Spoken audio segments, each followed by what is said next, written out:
শুভ সকাল বন্ধুরা, আশা করব সবাই খুব ভালো আছো। আর আজকে আমি 5:30টার সময় উঠেছি। অ্যালার্ম দিয়েছিলাম 5টার। সত্যি কথা বলতে বন্ধুরা একদম উঠতে পারিনি।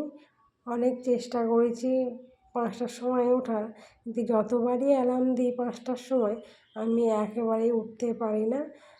একেবারে 5:30টার সময় উঠেছি। উঠে এদিকে বারান্দায় এসে আগে গেটের চাবিটা খুলেছি, খুলে বারান্দাটাকে ঝাঁট দিয়ে পরিষ্কার করে নিচ্ছি। আর বন্ধুরা একটু যদি তাড়াতাড়ি ঘুম থেকে ওঠা যায় তাহলে সময়ের আগেই সব কাজ গুছিয়ে কমপ্লিট করা হয়ে যায়। তাতে কী হয়, হাতে অনেকটা সময়ও পাওয়া যায়, একটু রেস্টও নেওয়া যায়।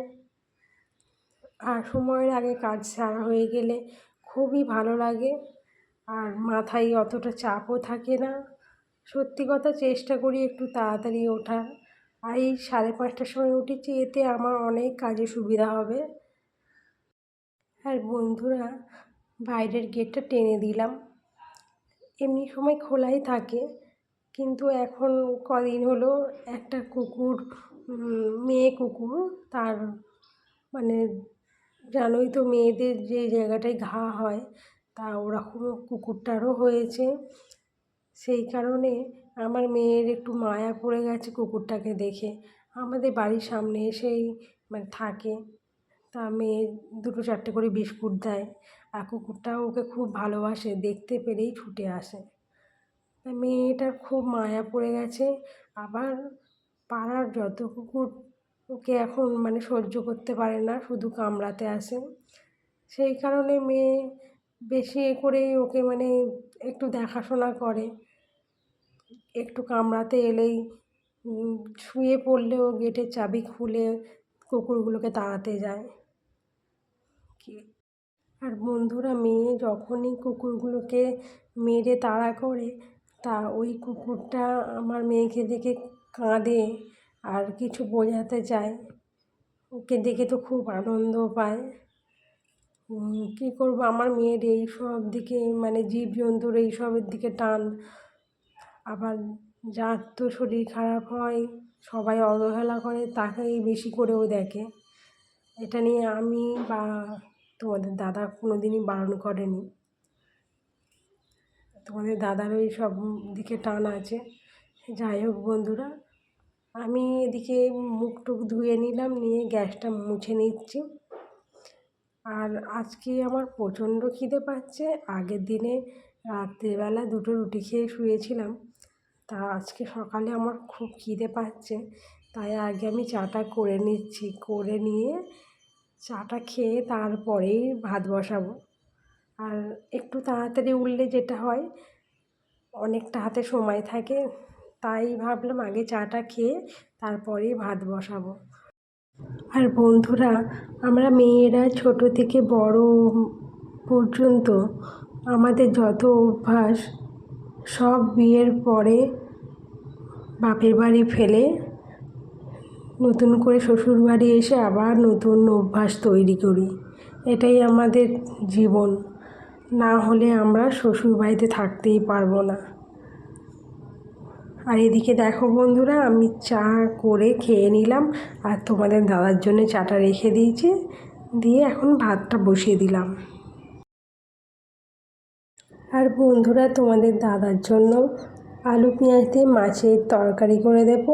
আর চাটনি তো ফ্রিজে আছে, ওটাই নিয়ে যাবে, আর কিছু করে দিতে লাগবে না।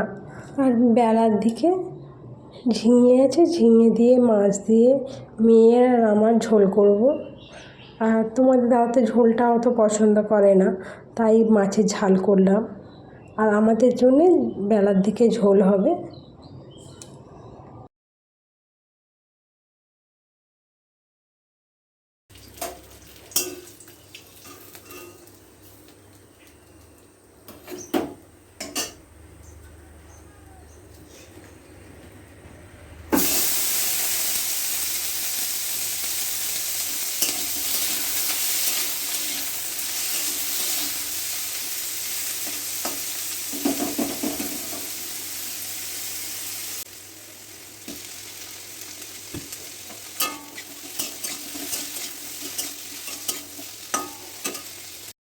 আর বন্ধুরা, তোমাদের দাদাকে খাবার গুছিয়ে সব দিয়ে দিলাম, তারপরে তো জল তুললাম, জামা কাপড় কাচলাম, তার সঙ্গে তো আজকে অনেক এক্সট্রা জিনিস কাচা হয়েছে, যেগুলো হলো পর্দা, মশারিটা তো একদিন ব্যবহার করে পড়েছিল, আর তাতে তো ধুলো তো পড়বেই, কেননা বাইরে পড়ে আছে মানে ধুলো পড়বেই।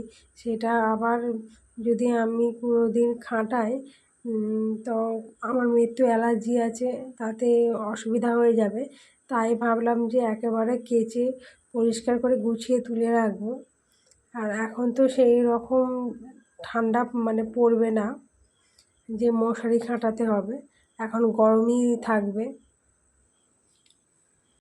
আর মশারি খাটালে এক ফোঁটা তো হাওয়া ঢোকে না, আমাদের এখানে এতটাই গরম, তাই তো মশারি খাটানো হয় না। আর যেদিনে একটু ঝড় বৃষ্টি হয় সেদিনে মশারিটা খাটানো হয়, খাটিয়ে জানলা সব খুলে দেওয়া হয়। কিন্তু ঝড় বৃষ্টির তো এখন আর দেখাও নেই, আর সেইভাবে হবে বলে মনেও হয় না, তাই এখন গুছিয়ে তুলে দিচ্ছি, যখন হবে তখন দেখা যাবে।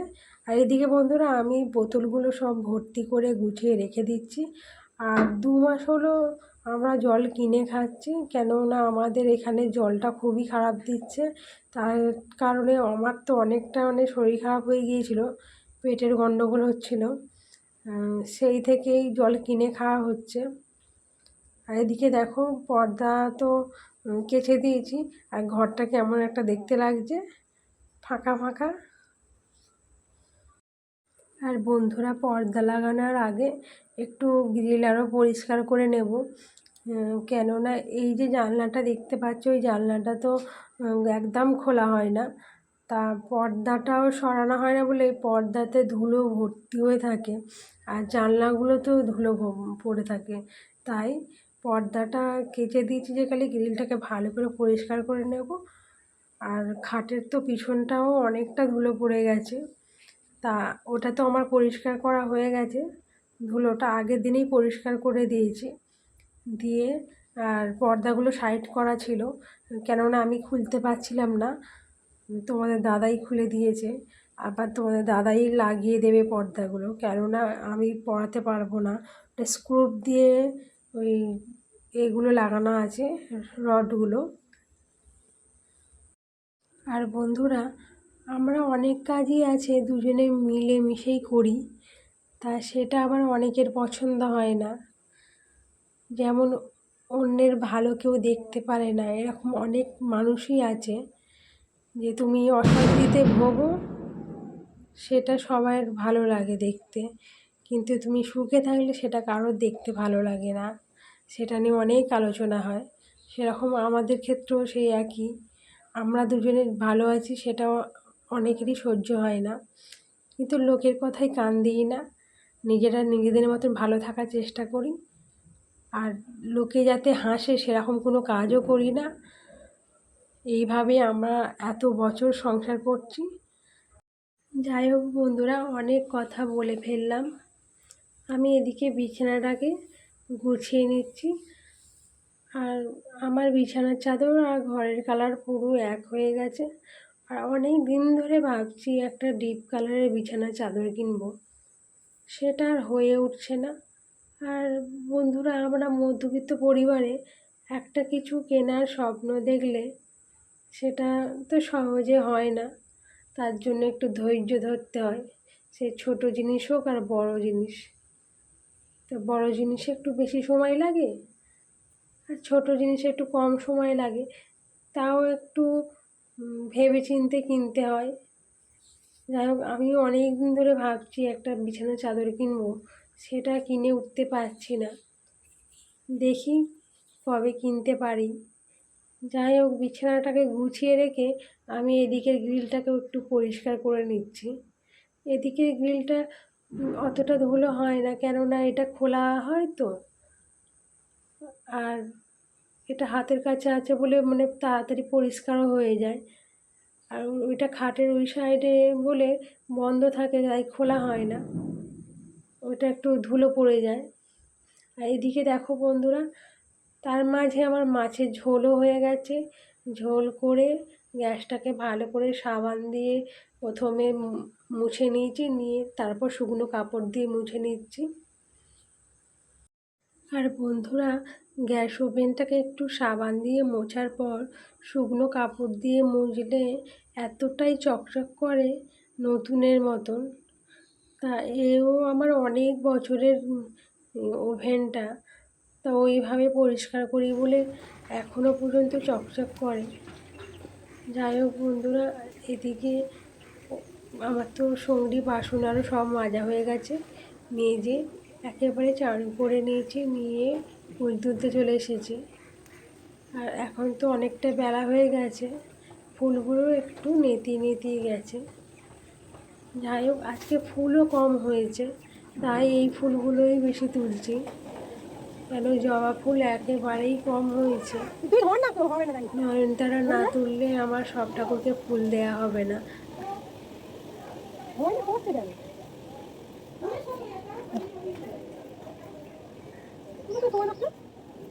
আর বন্ধুরা, তোমরা দেখতেই পাচ্ছ ফুলটা কতটা কমে গেছে।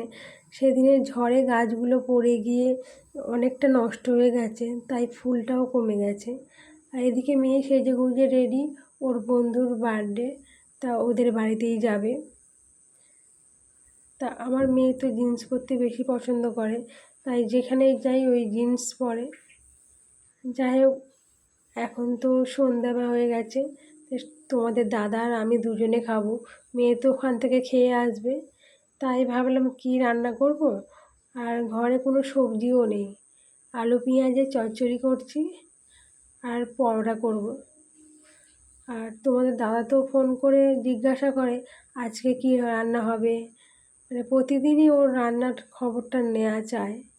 তাই বললাম পেঁয়াজ দিয়ে আলু চচ্চড়ি করছি আর পরোটা, তাতেই খুশি, পরোটার নাম শুনেই খুশি, পরোটা খেতে এতটাই ভালোবাসে। আর যারা আমার ভিডিওটা দেখছো তাদের বলছি, আমার ভিডিও যদি তোমাদের ভালো লাগে তো চ্যানেলটাকে সাবস্ক্রাইব করে রাখবে। আর যারা আমার পুরানো বন্ধু তারা কমেন্ট করতে ভুলবে না, তোমাদের কমেন্টের আশায় আমি বসে থাকি, আমার খুব ভালো লাগে তোমাদের কমেন্ট পড়তে।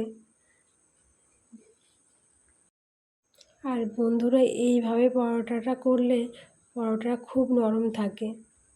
আর গোল গোল করেও করি, গোল গোল করে করলে কি হয়, পরোটাটা বেশিক্ষণ রাখলে ওটা শক্ত হয়ে যায়। আর বন্ধুরা, তোমাদের দাদার তো দাঁতের সমস্যা আছে, তাই এইভাবেই করছি, কেননা সারাদিন খাটাখাটুনির পর বাড়িতে আসছে, তাও যদি খাবারের পাতে শক্ত পরোটা পড়ে তাতে কারোরই মন ভালো থাকবে না। তাই নরম নরম পরোটা আর শুকনো শুকনো চচ্চড়ি, একটা ডিম সিদ্ধ দিয়ে তোমাদের দাদার ডিনার